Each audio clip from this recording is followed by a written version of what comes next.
അയിമൂക്കാരാന്ന് വിളിക്കുമായിരുന്നു തന്നെ അന്ന്. കുറച്ച് കുസൃതി ആയതുകൊണ്ട് വികൃതിയും കുസൃതിയൊക്കെ ഉള്ള ആൾക്കാർ കുട്ടികൾ നമ്മൾ കുറച്ച് അങ്ങനെ ഒരു റെവല്യൂഷണറി എന്നൊക്കെ വിളിക്കുന്ന പോലെ എന്നെ അയിമൂക്കാരാന്ന് വിളിച്ചിട്ടുണ്ട്. എടാ അയിമു എന്നാണ് വിളിക്കുന്നത്. അതൊക്കെ എനിക്ക് ചെറിയ ഓർമ്മയുള്ളൂ. വളരെ കുറച്ച് പ്രായമുള്ള അമ്മായിമാരൊക്കെ വിളിക്കുന്നത്. പിന്നെ ഈ മുഹമ്മദ് കുട്ടി എന്നുള്ള പേരിൻ്റെ ഒരു അസ്കിത ഉണ്ടല്ലോ, ഒരു വല്ലാത്ത പഴഞ്ഞം പേരാണ് എന്ന് തോന്നി എനിക്ക്.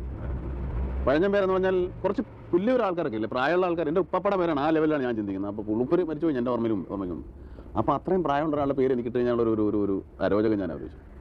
അപ്പോൾ കോളേജ് കയറി മാരേജ് കോളേജിൽ ഫസ്റ്റ് ഇയർ ചെന്നപ്പോൾ ഈ മുഹമ്മദ് കുട്ടി എന്നുള്ള തരത്തിൽ അത് ഞാൻ അങ്ങോട്ട് ഒളിപ്പിച്ചു. അവൻ ആ പേര് അപ്പാടെ ഞാനതങ്ങ് മറച്ചിട്ട് എൻ്റെ പേര് ചോദിക്കുന്നവരോടൊക്കെ ഞാൻ ഓമർ ഷെരീഫ് എന്ന് പറഞ്ഞു. കുറച്ചൊരു അങ്ങനെ. അപ്പോൾ നമ്മുടെ അന്നത്തെ കാലത്ത് ഈ ഐഡൻറ്റിറ്റി കാർഡ് കോളേജിൽ ഓർമ്മയില്ലേ? ഈ ഐഡൻറ്റിറ്റി കാർഡ് ഒരുത്തൻ്റെ എൻ്റെ നിന്ന് വീണ് കിട്ടിയപ്പോൾ എൻ്റെ പേര് ഇങ്ങനെ മുഹമ്മദ് കുട്ടി എന്നാണ്. നിന്റെ പേര് മമ്മൂട്ടി എന്നാണ്. അങ്ങനെ എൻ്റെ പേര് മമ്മൂട്ടി ആയതാണ്. അതായത് ഒരു കള്ളത്തരം വെച്ച് ഞാൻ പിടിച്ചു. എന്നെ അവർ